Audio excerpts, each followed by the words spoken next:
Today on Sekulow, President Biden predicts an imminent invasion of Ukraine by Russia. Keeping you informed and engaged, now more than ever. This is Sekulow. The threat of a Russian invasion right now. It's very high. Why? It's very high because they have not moved any of their troops out. They've moved more troops in. Number one. Number two, we have reason to believe that they are engaged in a false flag operation to have an excuse to go in. Every indication we have is they're prepared to go into Ukraine, attack Ukraine. Number one. Number two, I've been waiting for a response from Putin for my letter, that my response to him. It comes to that Moscow embassy. Their factions are here. Not factions, their senators here. I have not read it yet. I cannot comment on it. We want to hear from you. Share and post your comments or call 1-800-684-3110. Your sense that this is going to happen now? Yes. My sense this will happen within the next several days. And now your host, Jordan Sekulow. As you heard right there, President Biden predicting that there will be an invasion of Ukraine by Russia in the next several days. Now, remember earlier this week we were told that, it could be midweek this week. That time passed. We were in New York yesterday. We're working on a project we're not ready to announce yet, but to expand our work at the UN, especially when it comes to these issues that are outside of just human rights, but also national security and the Security Council and security of the United States. And yet, while we were there in New York yesterday working on that for the ACLJ, the Secretary of State, Tony Blinken, is making an emergency trip to New York to address the Security Council meeting in a special session about the situation in Ukraine before he made his trip to Europe, to the OSCE. So again, there is a lot of movement going on. There are more U.S. troops that have been sent over to Hungary. So they're kind of in the NATO countries, U.S. troops, there's been a buildup there. What we're being told is that those troops are sent over for purposes of if there's a mass influx of people across the border. So if Ukraine becomes a place where people need to flee, that we will have to have these troops. Now, what I don't love about that is it puts our troops in a similar situation in Afghanistan. So while we might not be putting them in the war zone, we're treating our troops as humanitarian actors instead of the killers that they really are trained to be. It's very similar, actually, to what we see at our border, where the border agents have become social workers, trying to handle kids and families. So I already see how this can become a disaster for our military. Not because they've done anything wrong, because they're put in a situation they're really not trained to do that job. They are not, as we were talking about earlier, Dad, they're not USAID. They're not social workers. And we're gonna have their job that they are trained is to kill and kill for the United States and defend the United States of America. So it's interesting. So the president's going to be speaking to transatlantic partners tomorrow on a phone call. He's going to be possibly, I think, addressing the United States, us, this afternoon again. Vice President Harris is in Germany for the Munich conference. This is all happening simultaneously. We were in New York yesterday. And it's interesting. We were in New York yesterday exploring ways in which we can increase our influence on a whole host of issues, including global security and how that impacts it. The difficulty here is Russia has mounted, our reports indicate 190,000 troops on the border. Belarus, and we're going to get into this later in the broadcast, which was a Soviet satellite, and it's still operating as a Soviet satellite, basically, is the ally. Putin was there yesterday. They're doing war games, I think, yesterday and today. That's all going on simultaneously. So, and another thing, has Putin already accomplished half of his goal, which was destabilizing NATO? And would we send, I want your opinion on this, would you want to send American troops, as President Biden's doing right now, to Poland, to other NATO countries? Thousands are going to engage in this. What are your thoughts on that? 1-800-684-3110, 800-684-3110. Rick Grinnell, our senior advisor on global affairs, coming up in the next segment. That's right. So share this broadcast with your friends and family and support the work of the ACLJ at aclj.org. That's aclj.org. And again, we're highly engaged in this. We've got coming up next with us, joining us live, Rick Grinnell, who served as the acting director of national intelligence. And a lot of this predicting game is based off intel. It's based off, you can see the troops, but also what is their decision points. Be right back. The annual security conference was supposed to be scaled back. It was going to be a lower key affair this year due to COVID restrictions. But with Russia's military buildup in Eastern Europe, all the focus has shifted to the world leaders here in Munich. Vice President Kamala Harris and Secretary of State Antony Blinken are in Germany for a security summit. This morning, top U.S. officials holding urgent meetings with key allies in Europe as Russia appears even closer to invading Ukraine. Secretary of State Blinken delaying his trip to deliver a last-minute address to the United Nations. Russia plans to manufacture a pretext for its attack. It could be a fabricated so-called terrorist bombing inside Russia, the invented discovery of a mass grave, a staged drone strike against civilians, or a fake, even a real attack using chemical weapons. Vice President Kamala Harris arrived just a little while ago where she met with the NATO Secretary General, and she's slated to meet with Ukrainian President Vladimir Zelensky sometime this weekend. The Vice President will address the Russia-Ukraine tensions with a speech in front of the world's top national security officials Saturday as the U.S. tries to unite allies in support of Ukraine. She'll also meet with some of the leaders of the Baltic states. That's Estonia, Latvia, and Lithuania. Defense Secretary Lloyd Austin is set to speak with Russia's Minister of Defense sometime today. It is part of this administration's full court press to find an alternative to war. In a written response to U.S. security proposals made last month, Russia warned that if the U.S. and NATO don't agree to keep Ukraine out of the military alliance, Russia will be forced to respond with measures of a military technical nature. The State Department says that Russia has accepted a meeting between the Russian Foreign Minister and Secretary of State Antony Blinken next week. But the State Department adds the meeting will only take place if Russia doesn't invade before then.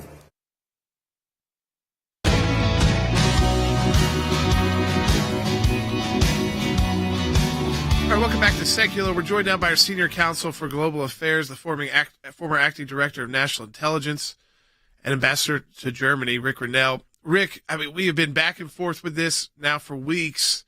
We had President Biden again predict that the invasion is imminent. Now he's predicting in a matter of days. First, we thought Russia was claiming they were moving troops away. The U.S. is saying, no, they're actually adding troops. We're sending more troops to NATO allied countries. As it stands today, we've sent the vice president over to Europe for the Munich conference, but they actually increased the size of that because of this problem. We've got our Secretary of State over there as well. He made an emergency visit to the Security Council yesterday. Are we on the brink of seeing a full-scale war in Europe? Well, that's exactly what the administration keeps telling us. They keep saying a bloody war is around the corner. I have to say that if you really believe that a bloody war is around the corner, then you should be putting sanctions of all types to avoid the war. And we have yet to see Nord Stream 2 sanctions or SWIFT banking sanctions. There's a whole bunch you can do peacefully through diplomacy, through tough diplomacy, rather than just talk and wave the flag of war. You know, Rick, one of the things I thought about here, and it's just interesting you said that, is because if, in fact, the president is correct and his advisors are correct that this is an imminent military engagement in Europe, basically, in Russia, Ukraine, and then you got the surrounding countries, you would think these crippling sanctions would have been put into effect. He's not even really – he's saying if they go in, we will put in crippling sanctions. He's allowing Putin to rattle the saber. And our response is, I haven't read the letter yet. I mean, this is what's going on right now. Well, let's even take it a little step further, Jay, because the reality is what Joe Biden is saying is I need to see blood in Ukraine before we're going to put sanctions on. He's saying if you go in and start a war, then we'll do sanctions. What have we come to?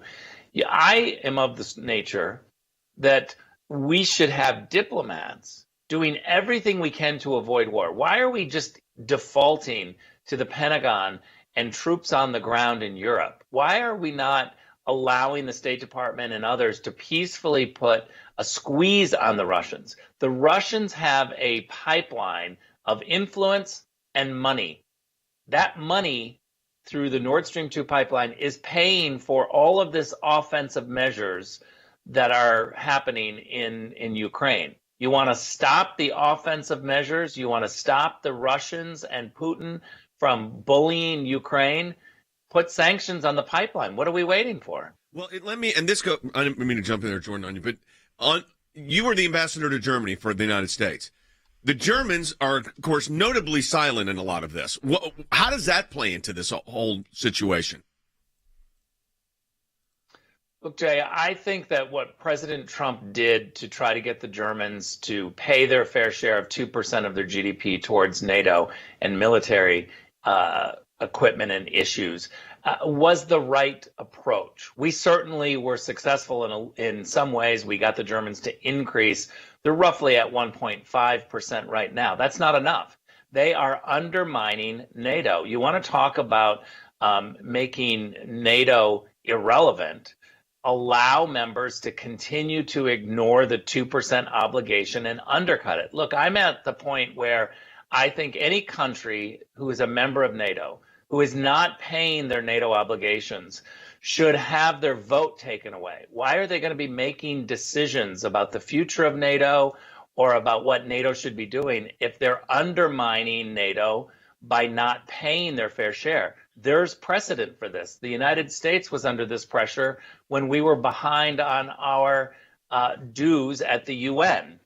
And we were threatened in the General Assembly with not being able to vote. So I think if countries, members of international organizations, are not up to date on paying their fair share, take away their vote.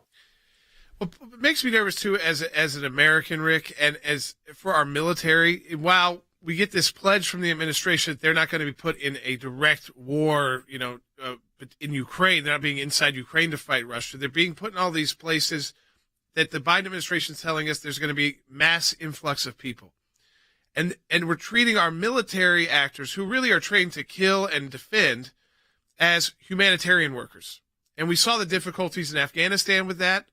We've seen that in the past before. That's really not their job. And we've even seen it with our border agents before. I mean, they're not social workers at the border, and then it's a mess with how they treat kids and how they're trying to take care of families. But doesn't that also really put them in harm's way? If you see a mass influx of people coming, I mean, by putting troops there, are they at risk?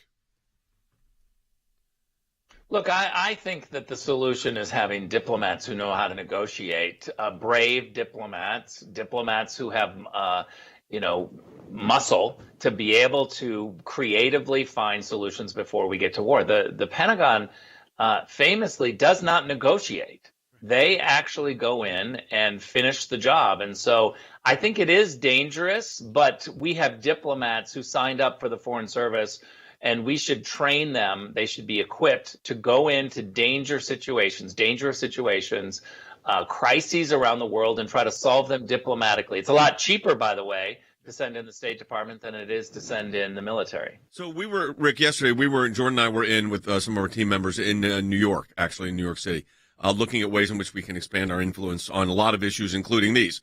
It was interesting. Anthony Blinken, the Secretary of State, was at that very moment at the National Security Council at the UN. Here's what he said. Let's play this statement.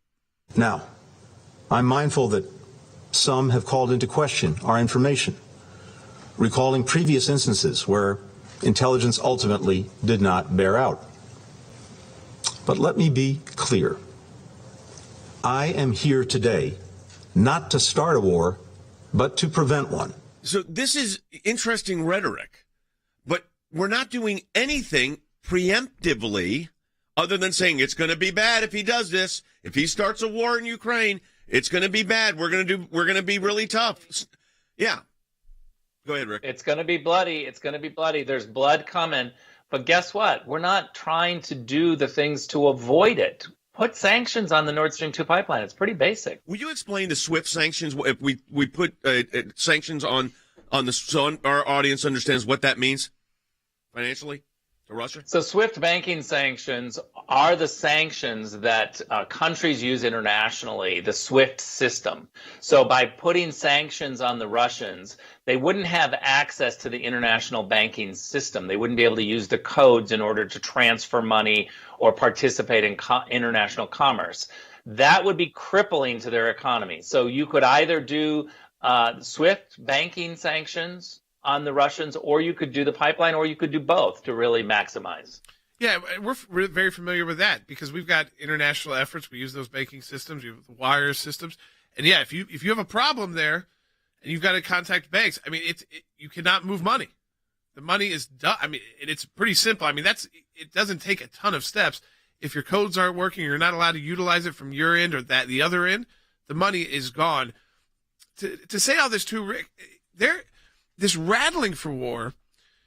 Even if our troops aren't in this direct conflict, while the Biden, instead of putting these sanctions in place before, can have a serious impact on all of us in America, not because of necessarily what happens to Ukraine in the 3 days of invasion, but on our economy. I mean, our economy could take. It's already, we see it in the stock market, but I think that's just a taste.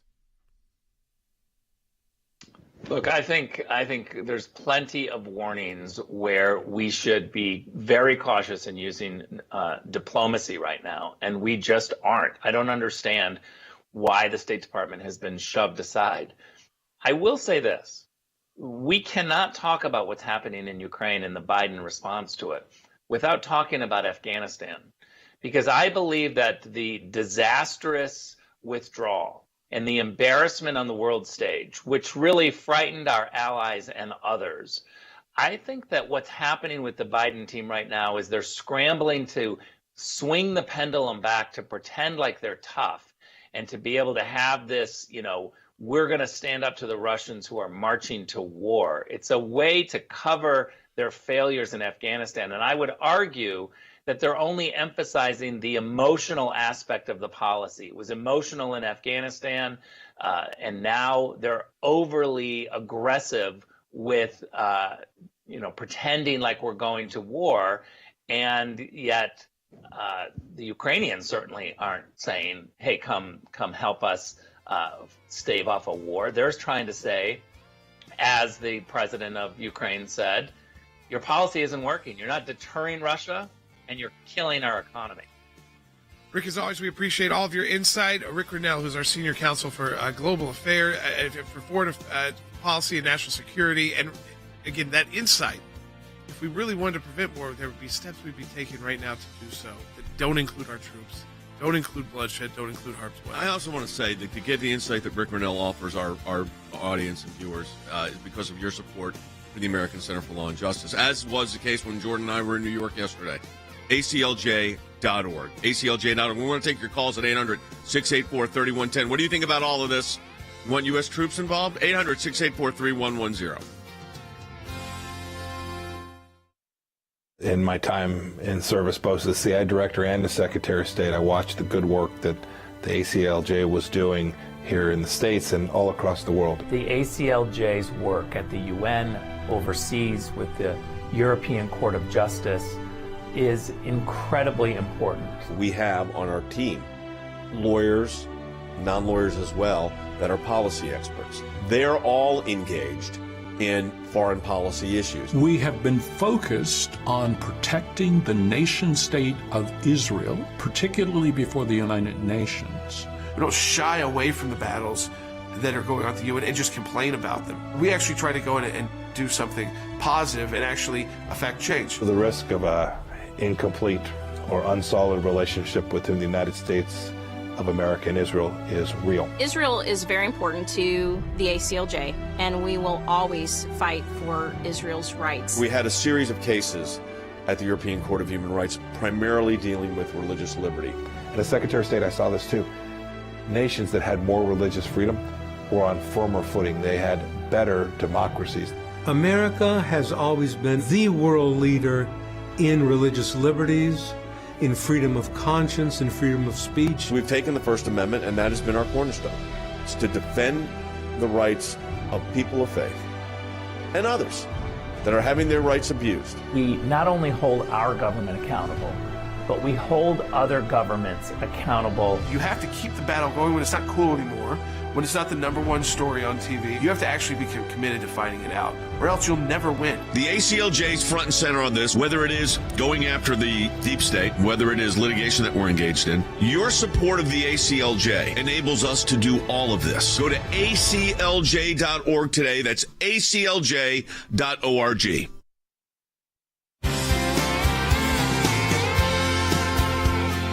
All right, welcome back to Sekulow, and we are taking your calls as well. 1-800-684-3110. That's 1-800-684-3110 to talk to us on the air. We just had Rick Rodella. I think it made some points I just want to kind of hit.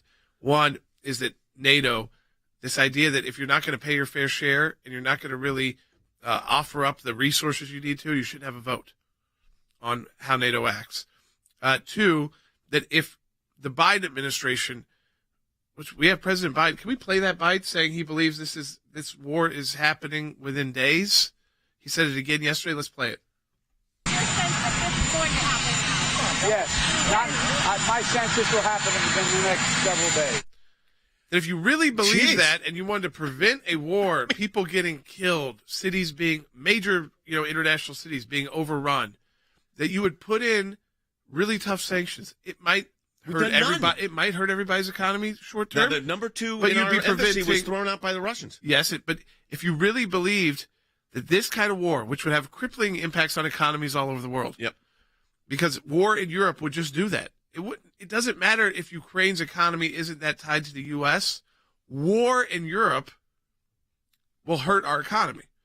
So short-term sanctions that might put some limits, it might be a little ding on our economy short-term, but to prevent this bigger conflict is what you would be doing right now. It's also what you would be doing if you really wanted to protect Ukrainians. I want to reiterate something to everybody. It's not anti-Ukraine. Ukraine has never been an ally of the United States. Up until Zelensky, it was a puppet state. They were, and since the fall of the Soviet Union, they were throwing leaders in and out as we speak. And in fact, Zelensky himself was part of a political movement that ran out someone outside of the Democrat. For all the people who don't like insurrections and these kind of movements, Zelensky is there because they ran out the last president. Yes. Not through the elections, by the way, folks. Political upheaval. But by political protests that the United States supported, that destabilizing, because that president was an ally of Putin. So now you've got a guy who's been there for a few years, but it's not a direct allegiance with the United States. And in fact, the Ukrainians, which is pretty bold if you think about a country that's got 190,000 Russian troops surrounding them, think the U.S. has bungled this entire operation. That's what the Ukrainians have said. That's what Zelensky has said. Let's take Rena's call from California to get the conversation going on this part. And we'll take your calls too at 800-684-3110. Jordan and I were in New York yesterday. When he was there, we were about 20 blocks away working with our team on how do we expand our reach? How do we continue to show an increased impact? So this is all going on. Hey, Rena. Hi, guys. Thank you so much for taking my call. Listen, Rick Grinnell is 100% spot on, and I want to reach out to every one of my fellow Americans who's listening to this program. God has given us a responsibility. He's given us representatives to get in contact with. I feel with all my heart, if we all contact our representatives and ask them to exercise the diplomatic sanctions of sanctioning that pipeline and everything Rick is saying, that God will move through our actions. He gives us a responsibility. We have a spiritual weapon. And just remember, God can move the hearts of people. He is the one who does that. Right. And remember also, when Israel was being threatened by Sennacherib, with virtually the same amount of troops that are surrounding Ukraine, God the next morning made sure that every single one of those people, were dead. Yeah, well, because Jordan said this also. Normally military actions, that's what it is. We turned our military into a bit of a humanitarian strike force of sorts. But let's go to Than Bennett, because Than, there has been action in Washington even yesterday. Yeah, Rena's point's a really good one, because last night the United States Senate did finally take some action, Jay. Now, look, maybe if you look at it a little bit cynically, they were about to leave town for a week, and I think they probably didn't want to leave without passing something and then have a war break out. Let me just kind of report the good and the bad of this, Jay. The good is that the United States Senate spoke with one voice. They passed by voice vote a resolution that condemns any invasion that may happen and stands in defense of that. The bad of that, Jay, goes back to something that Rick said in the last segment of the broadcast. There was an opportunity here for a bipartisan group of the United States Senate to do exactly what Rick recommended, and that was to start with sanctions on the Nord Stream 2 pipeline. That bill was just a few weeks ago, Jay, and it had bipartisan support. It had 55 senators voted in favor of it, and it didn't pass because the Biden administration asked Senate Democrats to filibuster it. So, Jay, that would have been the action. The other thing that they could have done is they could have passed new SWIFT system sanctions. They didn't do that either. So there's some good and some bad here, but Raina is definitely correct. The United States Senate has a role to play here. They took a good step last night, but I do fear maybe it was a little too late, Jay. Yeah, we need to stay. Our team, Than, your team we need to stay on top of this. Although we could be, according to the president, we could be in a war in about 3 hours. I mean, or 3 days. Right, and what Rick is saying is that's not how sanctions work. Sanctions work to prevent the conflict. If you do the sanctions after the conflict, the bloodshed has occurred, the country has fallen, the Russians have put in their puppet state. So if you even believe Biden that this is days away in any of the coming few days, the sanctions would just be a punishment. And then we'd be punishing ourselves with those sanctions, by the way. So, there's calls about that, too, coming in. Jerry in Rhode Island on line 4. Hey, Jerry, welcome to Sekulow. You're on the air. Hello, team. I would have asked Rick Grenell why he thinks the administration did not do the sanctions. Well, I think he's at a bit of a loss but I think the second part here, it's a little bit sad, is that our economy's taking some hits. If they put those sanctions in now, without bloodshed, and it will impact our economy. It will make some things more expensive. Now, that's short term if it prevents a conflict. But they think, I think the Biden administration is saying we need bloodshed for the American people to understand why we need these sanctions. I'm afraid which is a sick that is a way bad, of approaching it. If that is the way they're approaching it, which it sounds like it is, that's why they keep saying it's going to happen, then we'll do something. We're trying to prevent bloodshed, but the economic consequence, Harry, that Jordan just mentioned, it's a real thing here. I think it is, but I also would add that the Biden administration seems oblivious to the economic consequences. I think they see the Ukrainian situation as an opportunity to deflect from Biden's compounding problems. And so I would argue that the Biden administration has never been particularly serious.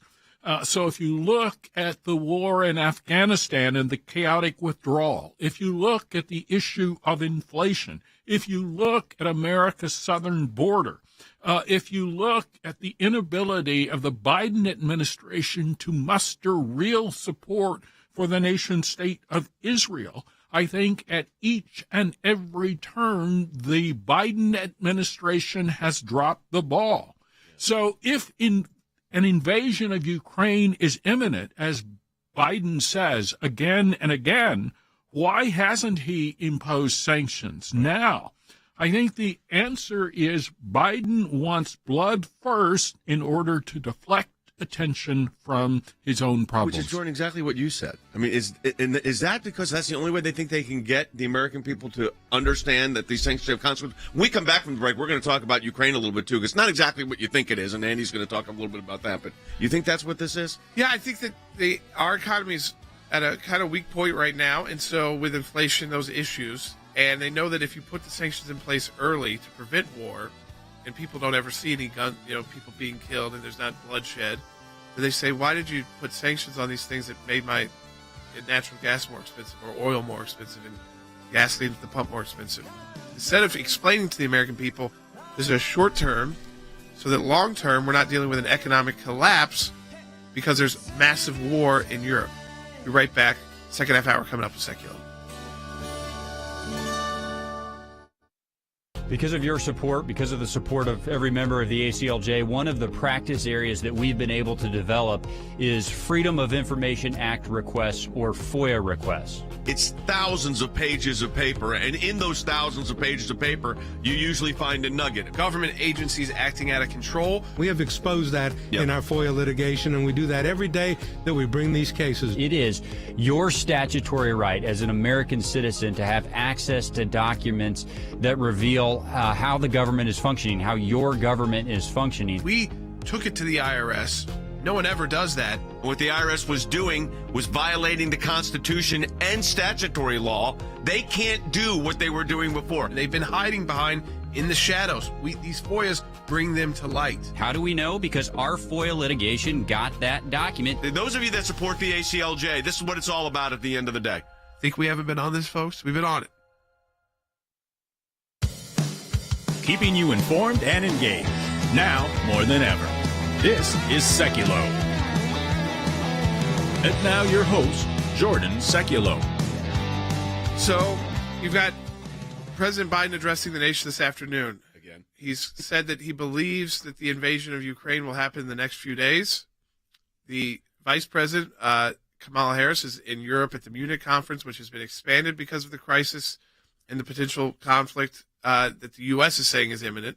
We're basically the only country saying that. The UK a little bit, but that's it. And you've also got our Secretary of State. He makes an emergency stop at the UN in New York yesterday at the Security Council. We were there actually looking at ways to expand our work at the UN and on these international security issues. We do a lot of work at the UN, especially in Geneva. Those are human rights, Christian persecution. That's really the hub for that. But you've got all of the other work going on at the UN, like these crisis meetings that happen at a moment's notice, and all those representatives from all those countries have to be there all the time in case of these crises. So while we're looking at doing that work, I mean, it's very real time, but now he's in Europe as well. We have no coalition ready to defend Ukraine. That's a done deal. So we've all said, including, I mean, I say we as our country has said, if the Russians want it, it's theirs. Well, I was going to ask Andy this because I think here's the thing. You look at Ukraine and Belarus. Those are the two countries that are in the news right now in all of this, right? Is Ukraine and Belarus. Who are that? What are those countries and where are their allegiances? Those countries' allegiances are not with the United States, except for self-protection and self-interest. They're with the Russians. If you take a look at the map of Ukraine and consider Ukraine in the middle, Jay, remember, Ukraine was the heart of Russia. It was where the Russians were Christianized in the 10th century. Kiev and the caves of Kiev by Prince Vladimir. So historically, it has been the heartland of Russia. If you look north of that, you have Belarus. Belarus and Lukashenko, who is president and basically a dictator. What is Belarus's name before it was Belarus, Jay and Jordan? It was Byelorussia, also known as White Russia. The principal languages there are Russian and Russian. Its allegiance is to the old bloc of the Soviet Union, which is represented by Putin and the Soviets and the Russian Federation today. So it's all part of the same Russian satellite scheme that we saw before the fall of the Soviet Union in the 1989s and 90s. It's interesting. Belarus is playing the role here because Russian troops are there as well. While Russia and the Soviet Union fell, they maintained a Soviet dictatorship. Correct. So Lukashenko is the last remaining real Soviet dictator in Europe. Yes, you can point to North Korean style dictators, you can point to Chinese style, but really from the Soviet bloc, when the rest of Eastern Europe and Central Europe was splitting up into these new countries and trying to deal with democracy and elections and freedom, Belarus maintained Soviet-style dictatorship. But it's also true that, and Harry and I we were all talking about this before, it's also true that Putin has already succeeded. Because if part of it was to draw, it was the concern that Ukraine was going to, join NATO, right, Harry? That was the Russian, if they join NATO, what does it mean? Well, here's the problem. NATO is now so divided and so split, it's almost rendered not meaningless, but it certainly has been greatly weakened. I think that is correct, but I would also add that it's greatly weakened because NATO has undermined itself because the nation states that make up NATO refuse to fully commit to NATO, and they then want to rely on the United States to engage in saber rattling to save them. All right, folks, we're going to take your phone calls to 1-800-684-3110. That's 1-800-684-3110 to talk to us on the air. Phone lines are open. Do you want U.S. troops involved in this at all? Do you want sanctions? Do you think this is a role? Or do you think this should be the Europeans' best to deal with? Why are we taking the driver's seat? Why not force this on Germany? Force this on the UK? Force this on the Europeans? And are you prepared for the economic consequences? Be right back. The U.S., NATO allies, and Ukraine all accuse Russia of fishing for a provocation or looking to create one that would give Russia an excuse to launch an attack. A scenario the U.S. claims may already have started. We have reason to believe that they are engaged in a false flag operation. RT, formerly known as Russia Today, has already been publishing stories about British trained, quote, saboteurs planning attacks and American mercenaries preparing a, quote, provocation using chemical weapons. Russian-backed separatists have launched dozens of mortars and artillery over the last 24 hours at Ukraine, according to Ukraine's Interior Ministry. The shells in multiple locations, landing on houses, a kindergarten, and in fields. Deputy Foreign Affairs Minister Sergei Vershinin blamed today's violence on Ukraine. People for many years have been subject to shelling by the Ukrainian army, and that has continued today. When you look at the damage here, it must have been terrifying for the children that were inside this building. We were told none of the students were hurt, but Ukraine says 3 adults were injured.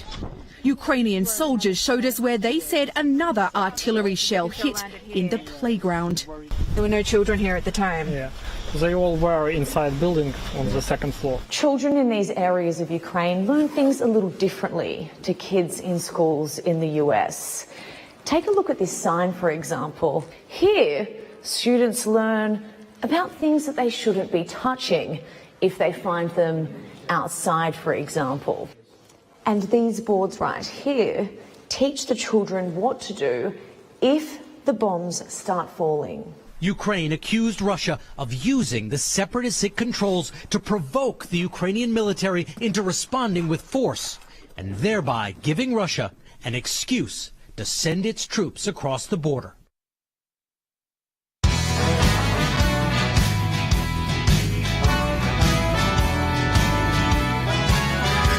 Wall Street Journal just sent this out. This is what the media is being told by U.S. officials. U.S. officials say they expect to be listened to this, folks. This is not people just shooting at each other over a border, sending a few mortars. You know, Israel deals with that on a daily basis, and life goes on. Ukrainians and Russians have been doing that to each other for a decade. But here's what they say. U.S. officials say they expect a Russian attack on Ukraine in the next few days. This is how it really hurts our economy.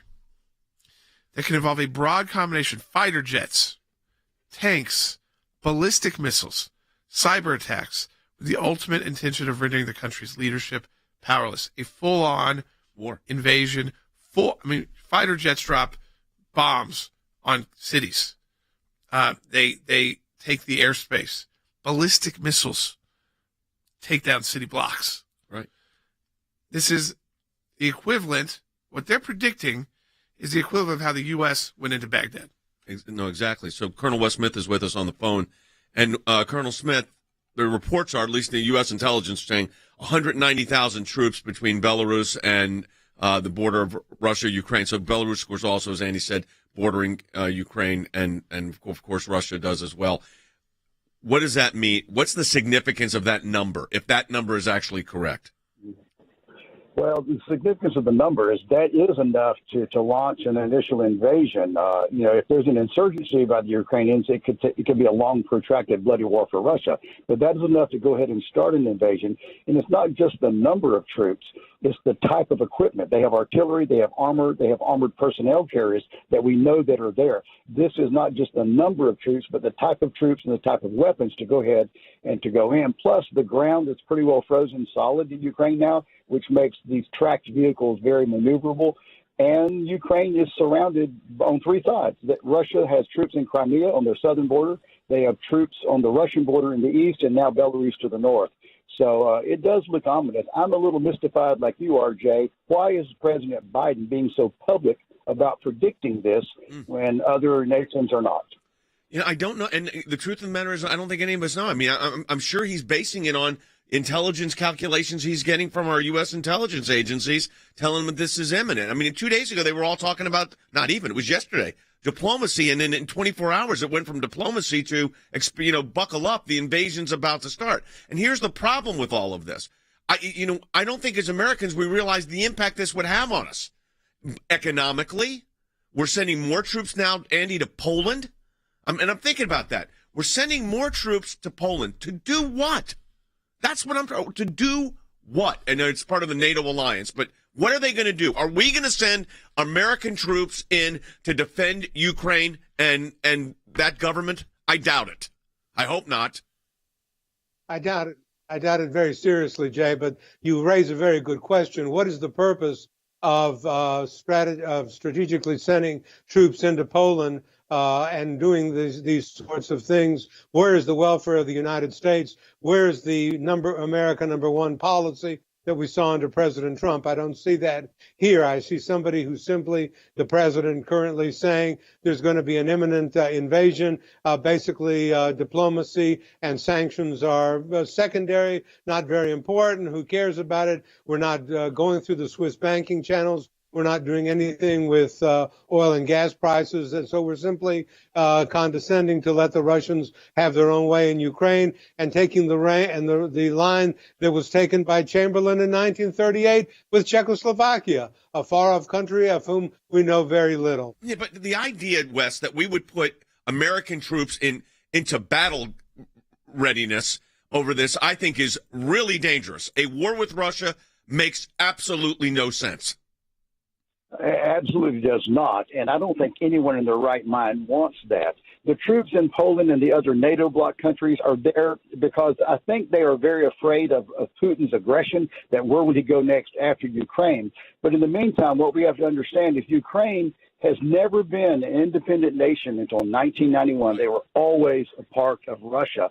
We might object to the implications and the ethics of Putin taking Ukraine, but we really have very little, if any, strategic interest in defending that country. But it's always been a part of Russia. Yeah, but there is one strategic interest we have, and that would be to get the gas prices down in the United States from $5 to $6 a gallon. And, Harry, you raised the point. Why are we not opening our U.S. reserves? Why isn't Biden doing that now?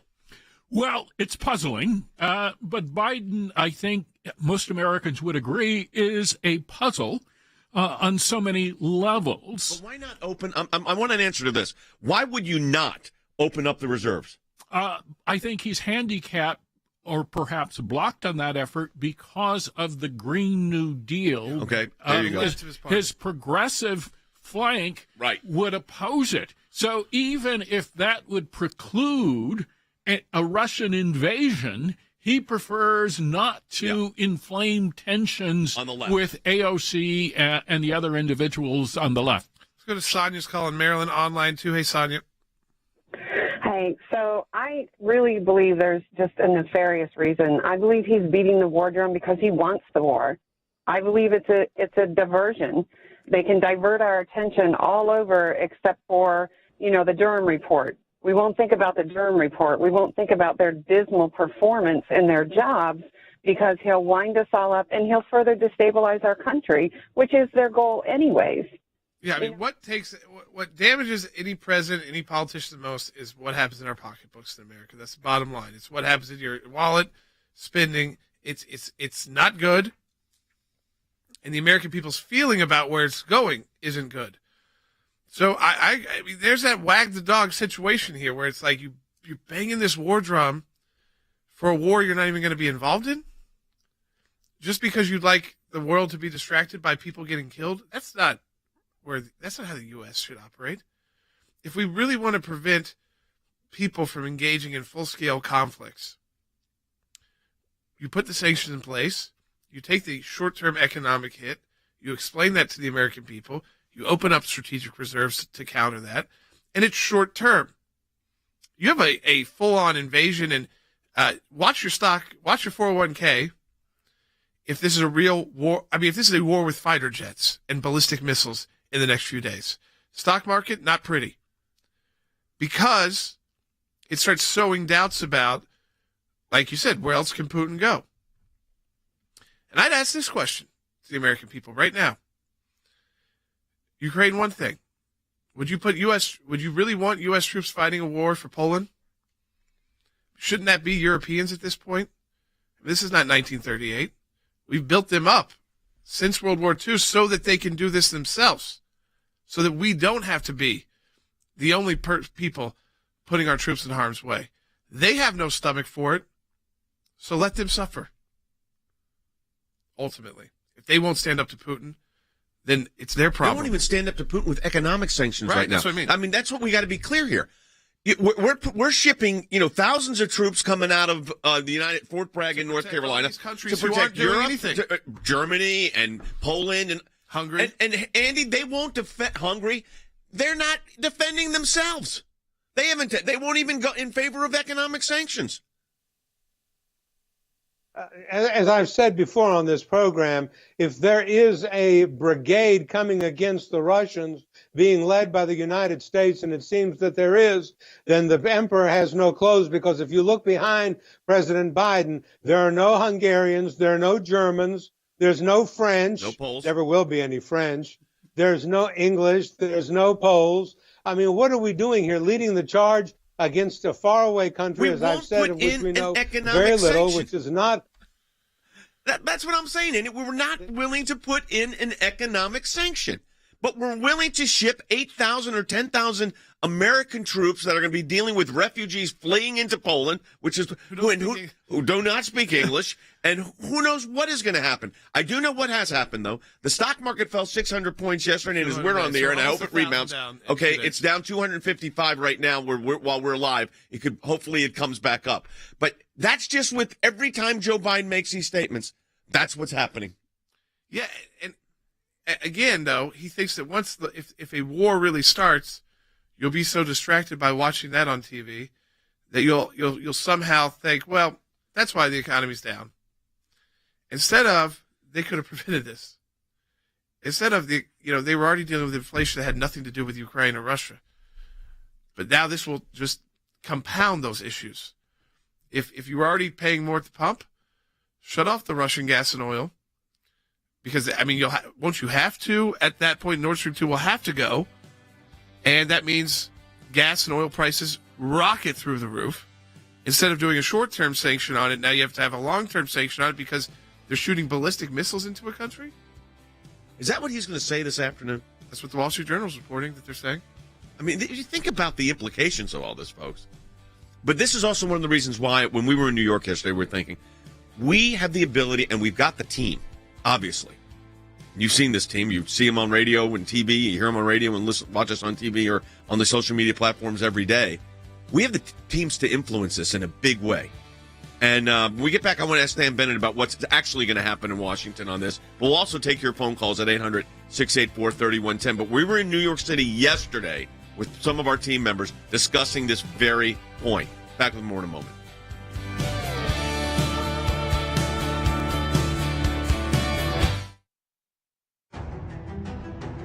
Founded in 1990 with a mandate to protect religious and constitutional freedoms, the ACLJ engages legal, legislative, and cultural issues by implementing an effective strategy of advocacy, education, and litigation that includes representing clients before the Supreme Court of the United States. Bridget Mergens stood before the school board and asked that she be allowed to have a prayer club and a Bible club meet on her public high school campus. On June 4th, 1990, the United States Supreme Court issued a landmark decision. 8 of the 9 Supreme Court justices ruled in favor of Mergens. As ACLJ Chief Counsel Jay Sekulow continued to build his legal and legislative team, the ACLJ experienced tremendous success in litigating cases at all levels of the judiciary, from the federal district court level to the Supreme Court of the United States. Over the last 3 decades, Jay Sekulow has appeared before the Supreme Court of the United States on numerous occasions, successfully arguing precedent-setting cases before the High Court, protecting free speech rights, as well as defending constitutional and religious freedom. One thing I think became very clear today by the Supreme Court, and that is the Pledge of Allegiance is a reflection of the religious heritage of America and does not constitute a violation of the Establishment Clause. In the nation's classrooms, if the ceremony includes the Pledge of Allegiance, God stays in the picture.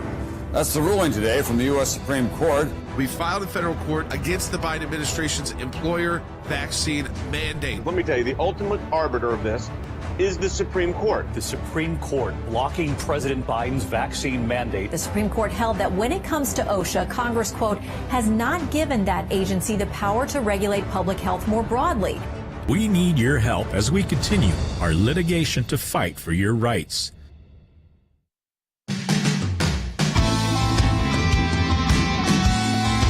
We're going right to the phones, 1-800-684-3110. That's 1-800-684-3110. Jonathan in Washington State, good question on line one. Hey, Jonathan, welcome to Sekulow. Hello, gentlemen. May the Lord continue to bless and keep you and all that is yours. My question is uneducated, and I believe you've already answered it, but here it is. What would be worse for the American public? The institution of sanctions by the U.S. against Russia now at this point, or to bypass that and actually have a full-scale war in the Ukraine spilling out into Europe? 2 months ago, it would have been the sanctions on Russia would have been better. It would have been a short-term hit on our economy. You prevent a full-scale war. If you have a full-scale war, which I don't know if, again, any of us really 100% believe is true, it's because the Ukrainians themselves have said they don't. And the U.S. intel has had real problems with predicting these kind of things in the past. Recent history.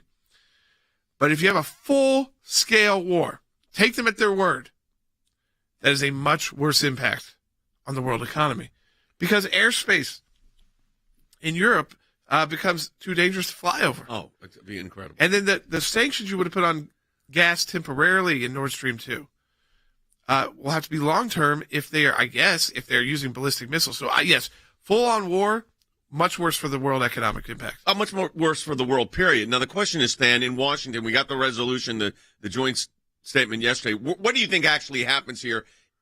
If sanctions are imposed, what is Congress's role, if any, in that part?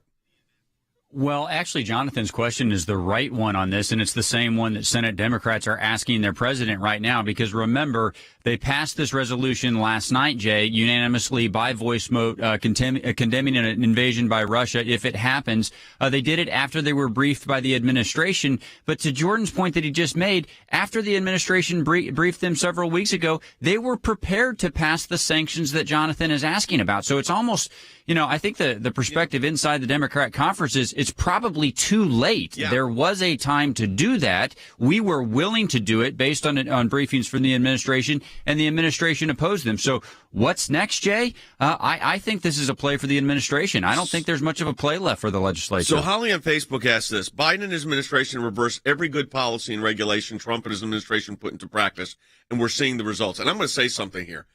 We just had Rick Grinnell on, who was, of course, the director of national intelligence and was also the ambassador to Germany, who's now part of our team. But I want to tell you something, folks.